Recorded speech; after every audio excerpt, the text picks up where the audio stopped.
El cerebro creativo. Bienvenidas y bienvenidos a Multifacética, entre lo místico y lo político. Un podcast independiente que nace con el deseo de acompañarte a sentir y pensar sobre la vida y la existencia. Te invito a reflexionar conmigo sobre distintos temas desde abordajes sociales, políticos y terapéuticos. Yo soy Guada y soy la voz de este podcast. Espero que esta info te pueda ser de utilidad. Comencemos con el episodio de hoy.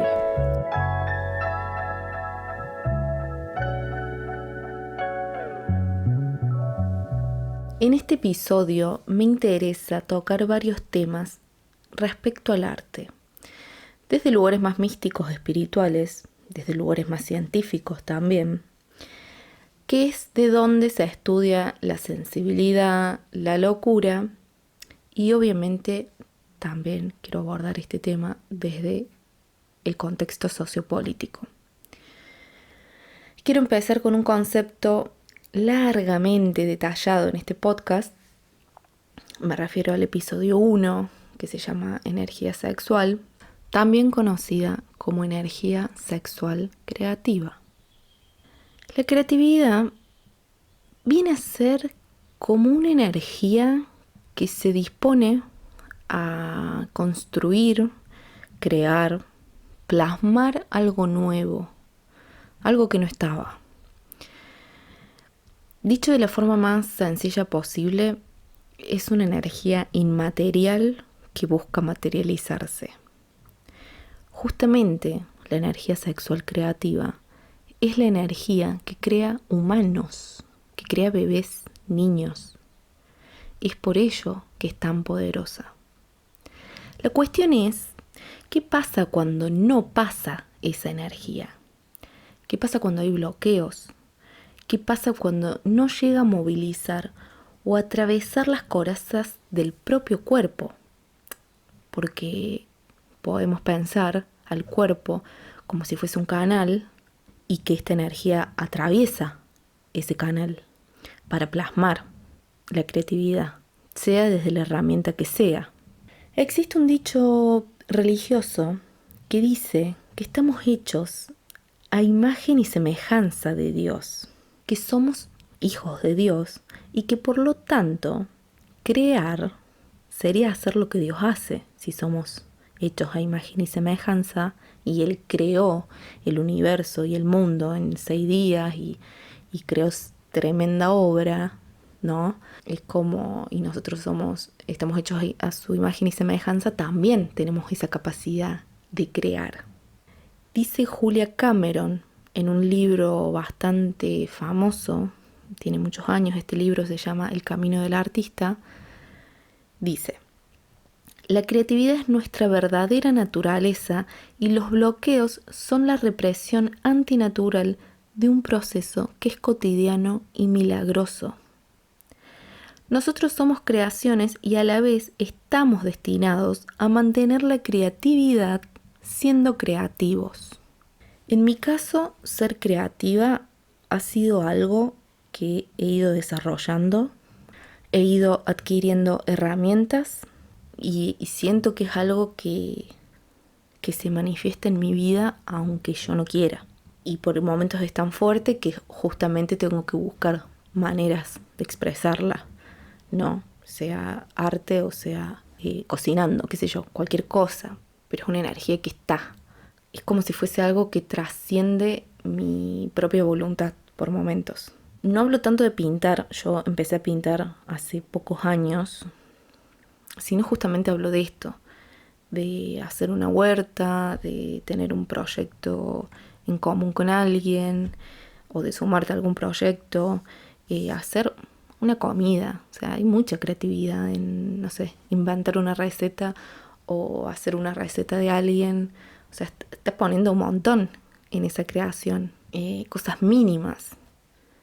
Y bueno, es como una energía que te atraviesa y quiere crear a través tuyo.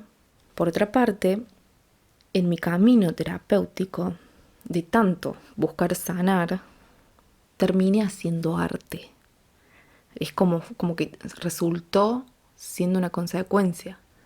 o terminó siendo el resultado de un proceso, quizás fue que en este camino de autoconocimiento que conlleva la terapia, terminó generando un desbloqueo. Julia dice: la creatividad es una experiencia, para mí una experiencia espiritual. No importa desde qué punto de vista la veas. Si es la creatividad la que conduce a la espiritualidad o es la espiritualidad la que conduce a la creatividad.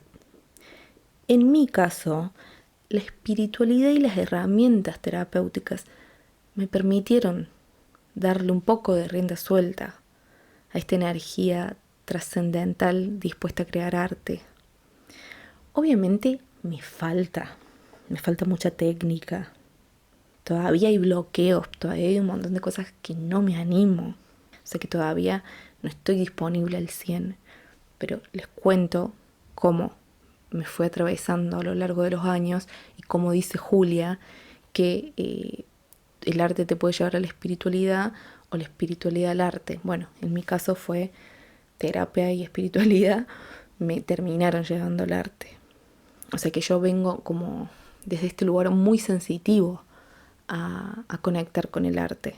Y digo esto porque creo que cuando tenés puesta la energía en sanar o la energía en conflictos vitales, o sea, conflictos de la vida, cotidianos, o cuando tenés puesta tu energía en la supervivencia, porque llegas con lo justo, claramente no va a haber disponibilidad. O sea, claramente no va a haber tiempo y energía para ponerse a crear. Eso es una realidad. No va a haber disponibilidad para el arte y la creatividad. Pero bueno, hablando desde mi caso y mi propia experiencia, a mí hoy, con todo lo que cuesta ponerse, la verdad que me da mucha paz mental, felicidad y placer. Y respecto al placer, acá cambio un poco de tema, quiero hablar de lo que dice Lowen, que es el creador del análisis bioenergético. Él habla del placer y dice: podemos definir la sensación de placer como la percepción de un movimiento expansivo del cuerpo. Abrir, tratar de alcanzar y establecer contacto. Cerrar, retirarse y replegarse pueden ser experiencias de dolor o ansiedad.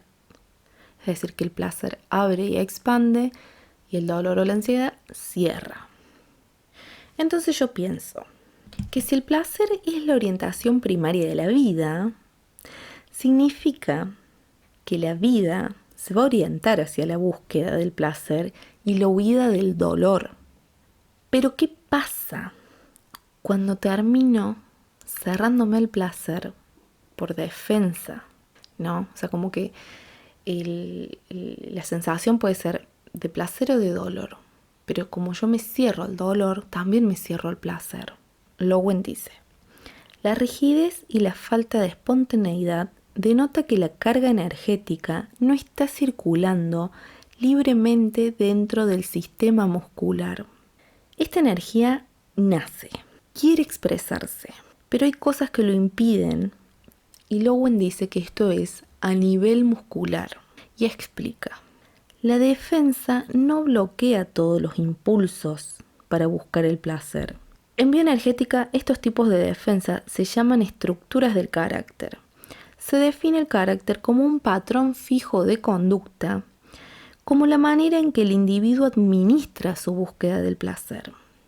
Está estructurada en el cuerpo en forma de tensiones musculares crónicas y generalmente inconscientes, que bloquean o limitan los impulsos hacia afuera. Entonces, queda claro que los cuerpos se orientan al placer, y si lo relacionamos con la creatividad y el placer que da crear, junto con esta naciente energía sexual que atraviesa todo el cuerpo en busca de expresión, cuando hay bloqueo, queda cargada en el cuerpo inconscientemente.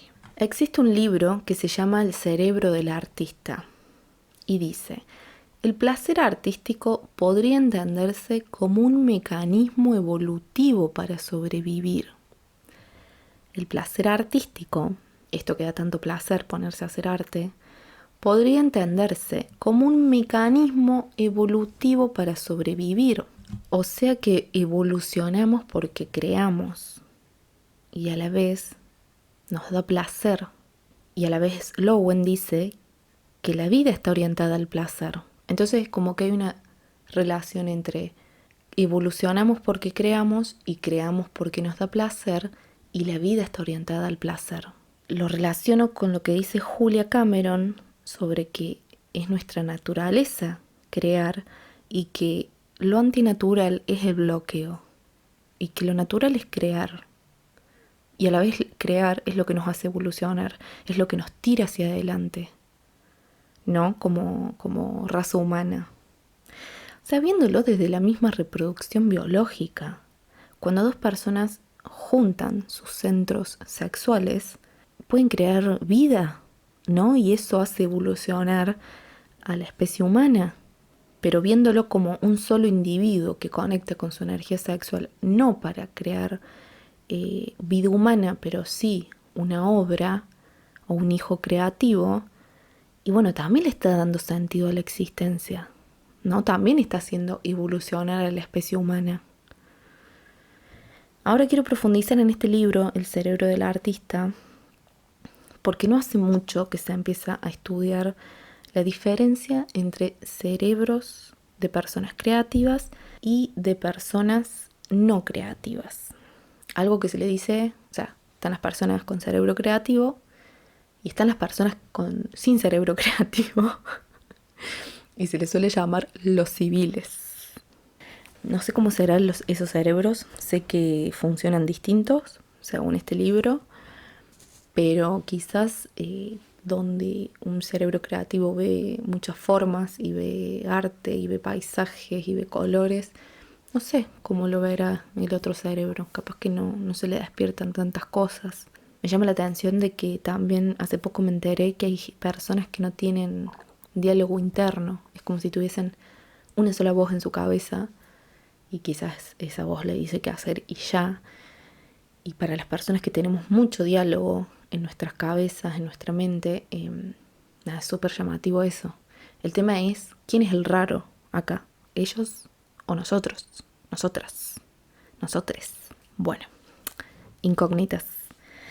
Volviendo al libro, El cerebro del artista, yo llegué a este libro por otro que se llama El peligro de estar cuerda, de Rosa Montero. Lo nombro porque saqué bastante información de ahí también.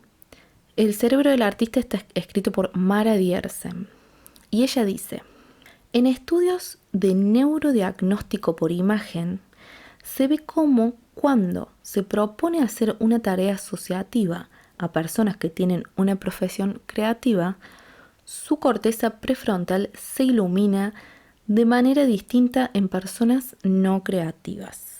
Es decir, que su corteza prefrontal se ilumina distinto entre un cerebro y el otro. Y hablando de corteza prefrontal, a esta parte del cerebro la nombré varias veces en el episodio 2 que se llama Cuerpo, porque justamente la corteza prefrontal es la última capa que se forma en nuestro cerebro, que bueno, que tiene que ver con el lenguaje, que es como cuando empezamos a pensar, como la parte más lógica y racional. Lo que Mara dice es que esta parte del cerebro funciona distinto en personas creativas.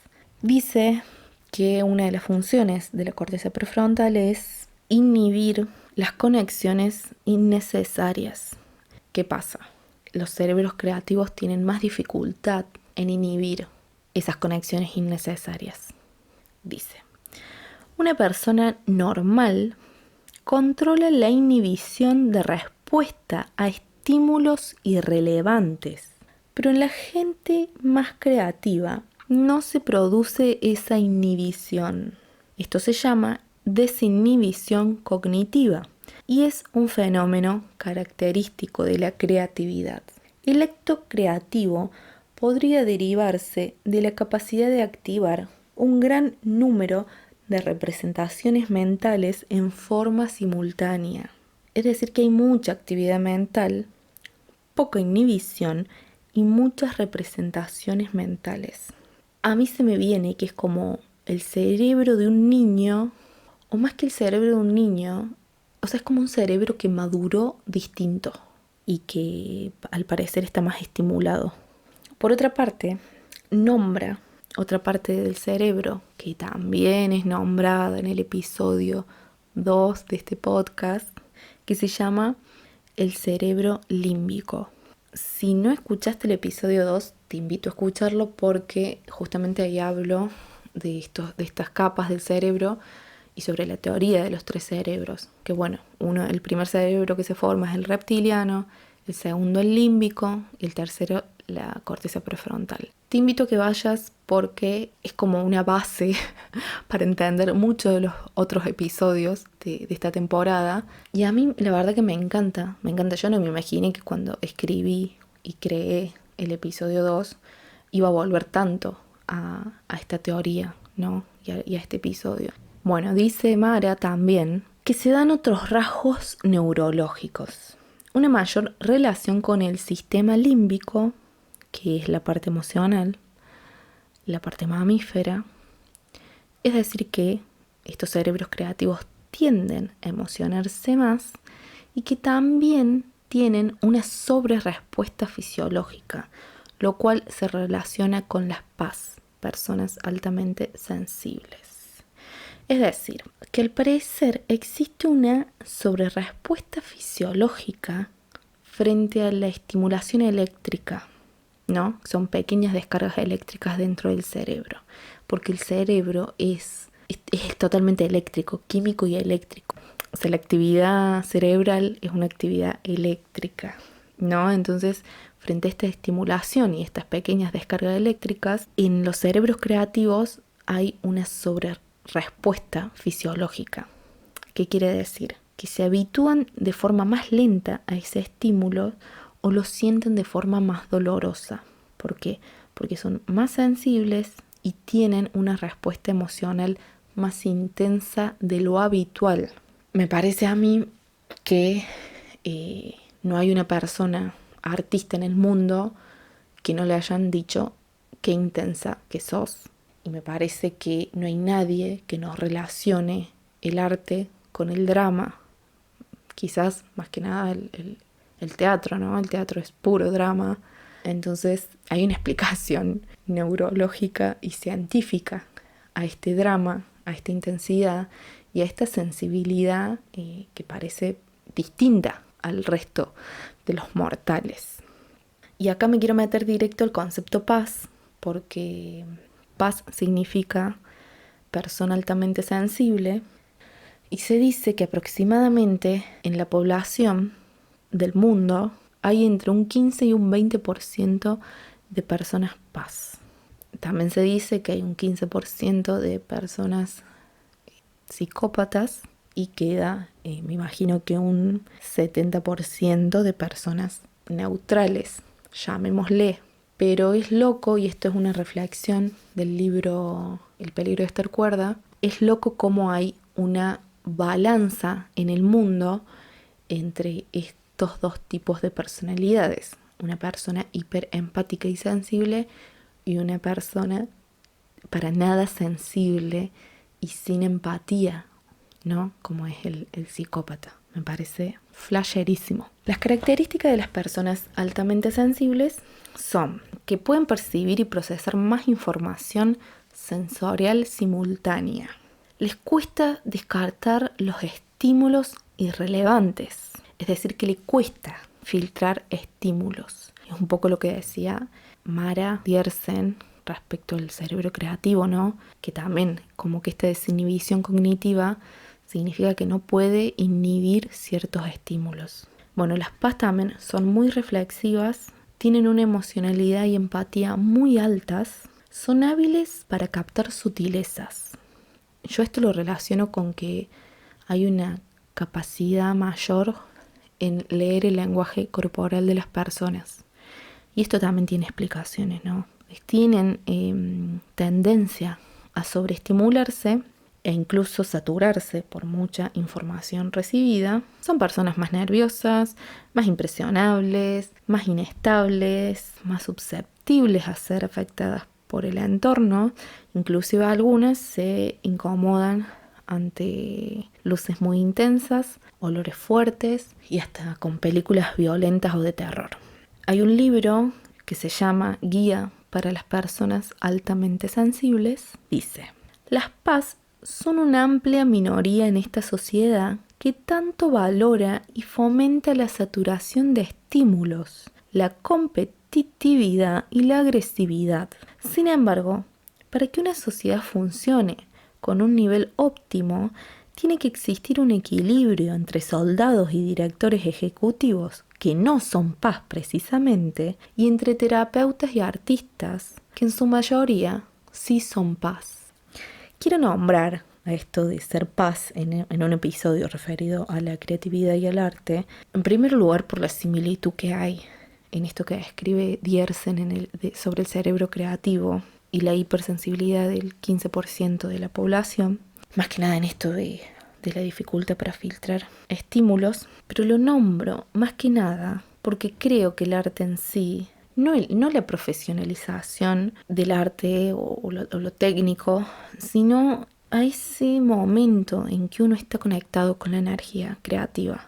Así estés creando un jardín o haciendo una comida, repito, es la energía, ¿no? Yo lo siento a ese momento como un momento de sutileza, de mucho regocijo por estar creando. Y a mí se me representa como un refugio del mundo, ese momento de creación. A ver, este mundo que es maravilloso, pero también es muy hostil. Y lo pienso así como un refugio, porque bueno, habrá personalidades que ejercen violencia o que se ríen cuando ven violencia, pero hay otra gente, como yo, me incluyo, que no la entiende la violencia, que le genera demasiado malestar. Y es tan difícil luchar contra la violencia, y no sé si tiene sentido en realidad, que la pregunta es: ¿qué se hace para respirar de todo eso entre medio de malas noticias o situaciones duras de la vida? Y me parece que es difícil atravesar el mundo sin ser violentado. No porque seas niño, seas mujer, seas gay, seas negro, marrón, latino, pobre, seas africano, no sé. Sufres violencia porque sos hijo de, o porque sos varón y te obligan a pelearte con tu propia sensibilidad. Yo creo que hasta la persona más privilegiada del mundo en algún momento fue niño, o la persona más violenta del mundo en algún momento fue niño y también recibió violencia. Entonces yo creo que seamos lo que seamos, parte del mundo, esta hostilidad. Por eso creo que es tan importante estos momentos de creación, este refugio. Por algo se vuelve tan sagrado, aunque no tengas todo el tiempo que quisieras dedicarle a estos momentos de creación. Y aunque sea carísimo algunas técnicas de arte, aunque te salga mal, aunque no llegues a nada con eso, aunque sea solo un hobby. Pero yo creo que lo importante es conectarse con esta energía y salir un ratito de la angustia, de las preocupaciones, de la rumiación mental. Este refugio llamado arte, yo lo siento como un descanso y un lugar constructivo. Y ahora quiero hablar del arte y la locura, porque claramente existe una relación entre arte y salud mental, por lo que ya vimos, respecto al cerebro creativo y la sensibilidad de las PAS. El ser artista va a tener que ver más con una forma de estar en el mundo y de ser, y no va a tener que ver tanto con la técnica o con su talento, sino con su personalidad. Son muchos los ejemplos de escritores, pintores, músicos, actores, actrices que hacen que justamente por su identidad, su personalidad, sean tildados de raros, locos, excéntricos. Y yo creo que tiene sentido porque habitan una energía muy poderosa y porque para crear algo nuevo o para estar conectado con esa energía es necesario romper con lo establecido o con estructuras ya creadas. O sea, uno crea algo nuevo y rompe con estructuras ya creadas, ¿no? Creo que tiene que ver con eso. o también se me viene a la cabeza seres humanos que han existido que eran como muy avanzados para su época, o como que estaban fuera de época, o eran muy visionarios. Claramente la sociedad los rechazó, y es ahí donde aparece lo que se le llama locura, como por estar en otro tiempo quizás. Me voy a poner un poco más técnica y voy a leer algo que dice Rosa Montero. Algunos autores consideran que una propiedad fundamental del cerebro creativo podría ser la desregulación de diferentes neurotransmisores, en especial la dopamina. Resulta que los neurotransmisores también están alterados en los casos de trastorno mental. Así que quizá la diferencia entre la creatividad y lo que llamamos locura sea tan solo cuantitativa. Es decir, que hay una desregulación con la dopamina, y en trastornos mentales es más elevada, y en cerebros creativos es menos elevada esta desregulación. Entonces ella dice que es una cuestión cuantitativa, o sea, como que la desregulación es la misma, pero que es cuantitativa. A mí me parece que es interesante que Rosa Montero, además de nombrar razones biológicas y químicas de las enfermedades mentales o la creatividad, nunca deja de lado el contexto social de las personas o de los artistas. Yo creo que somos seres biopsicosociales. Ella dice: no cabe duda que en lo que llamamos locura siempre hay una base biológica, química, eléctrica. Pero lo que complica la cosa es que hay influencias externas que alteran nuestra biología. Las circunstancias sociales pueden hacernos producir demasiado cortisol, que es la principal hormona del estrés. Creo que es importante recalcar que el cortisol y la adrenalina son químicos súper necesarios. Son químicos que nos han ayudado a sobrevivir y que nos han ayudado a estar a donde estamos como humanidad, vivos, pero porque son necesarios para la lucha y la huida. Pero bueno, nunca va a ser beneficioso que un sistema nervioso esté en constante lucha o huida, defendiéndose, porque se supone que también va a necesitar repararse, relajarse y regularse. Y respecto al contexto sociopolítico, que es lo que nombra Rosa, más allá de lo que representa el arte en sí, como esta creatividad y los estados de conexión con lo trascendental y con el placer evolutivo y con la razón de la existencia humana y con la evolución de la especie humana gracias al arte, quizás, según lo que dice el libro El cerebro del artista. Lamentablemente, a pesar de todo eso, no dejamos de ser seres humanos dentro de una sociedad, en un contexto, en un momento histórico y en una cultura. Cuando uno está creciendo y no están las necesidades básicas satisfechas, quien se hace cargo de mi supervivencia va a ser mi cerebro reptiliano, que es como nuestra parte más animal.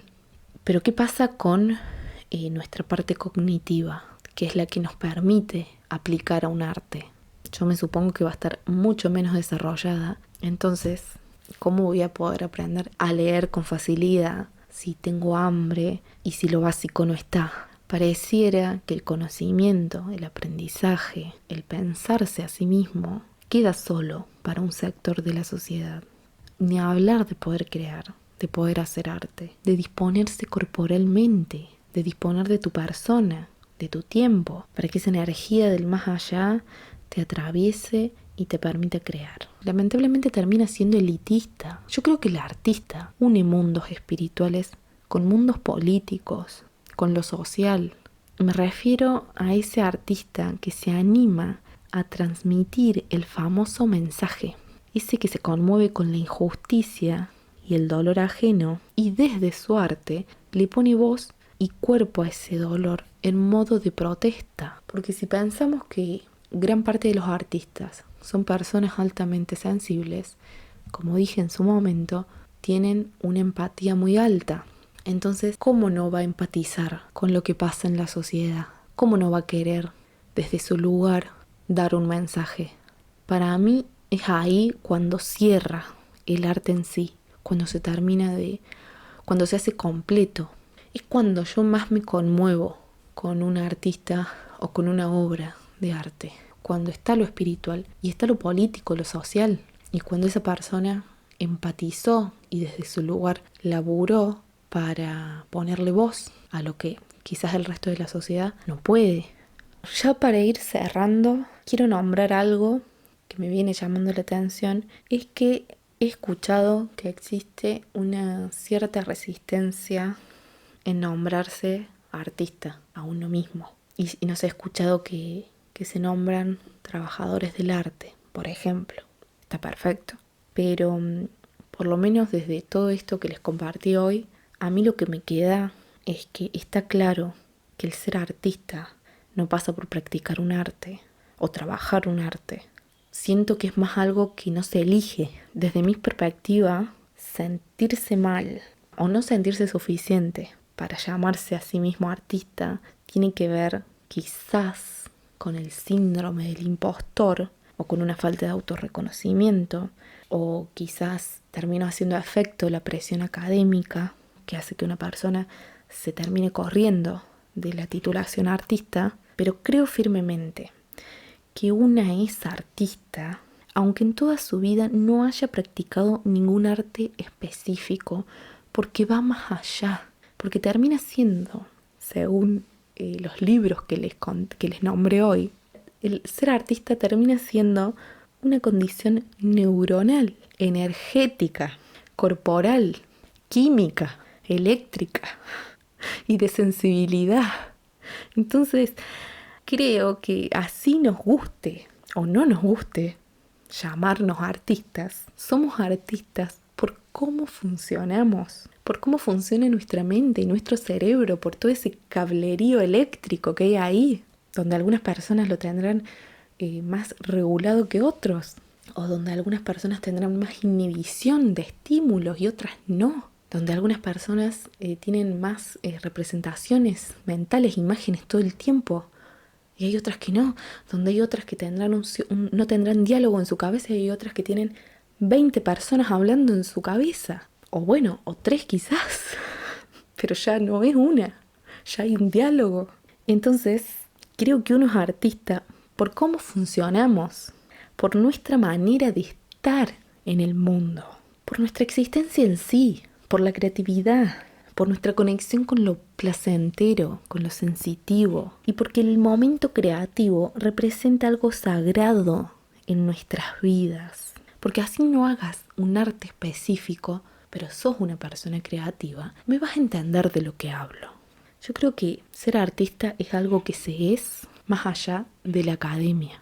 Y no quiero romantizar ni idealizar, porque se pasa como el orto por momentos. Hay nervios, hay síndrome del impostor, hay presión, hay bloqueos, hay mucha crítica y autojuicio, hay mucha inconformidad con lo que se hace. Sin embargo, mi teoría es que tanto lo placentero y expansivo como todos estos nervios o este síndrome del impostor, siento que todo ese bagaje emocional es lo que nos hace sentir vivas y vivos. Entonces, habrá que disfrutar. Y habrá que entregarse a este placer que al fin y al cabo termina siendo el sentido de la existencia, pero no de una existencia individual y personal, sino de una existencia colectiva, porque estar conectado con la energía creativa es lo que termina haciendo que la especie humana vaya hacia adelante, tenga deseos de existir, que tenga razones, que tenga sentido, que tenga ganas de estar en este mundo. Y puede que siga creando hijos desde esta energía sexual creativa o que siga creando obras de arte maravillosas. Ojalá que se popularice, que deje de ser elitista y a la vez que empecemos a comprender que el de al lado quizás es hipersensible y entender que quizás el de al lado no y que el que funciona distinto es uno. Espero que les haya gustado este episodio. Para mí fue un placer compartirlo con ustedes. Les voy a nombrar los libros que cité hoy, porque fueron varios. El cerebro del artista, de Mara Diersen. El peligro de estar cuerda, de Rosa Montero. La guía de personas altamente sensibles, de Ted Seff. Bioenergética, de Alexander Lowen. Y El camino del artista, de Julia Cameron. Antes de irme, nos dejo algunas preguntas. ¿Vos te identificás como artista aunque no hagas arte? ¿Sentís que podés ser una persona altamente sensible? ¿Has experimentado el placer y la paz de crear o conectar con la energía creativa? Puedes compartir tus respuestas en mis redes sociales. Gracias por haberte quedado a escuchar. Si te gustó este episodio, no olvides suscribirte, compartir, comentar, darle me gusta, porque ahora este proyecto es un bebé muy chiquitito y hay que hacerlo crecer. También me puedes seguir en el Instagram multifacética.podcast. Nos encontraremos en el próximo episodio. Nos vemos.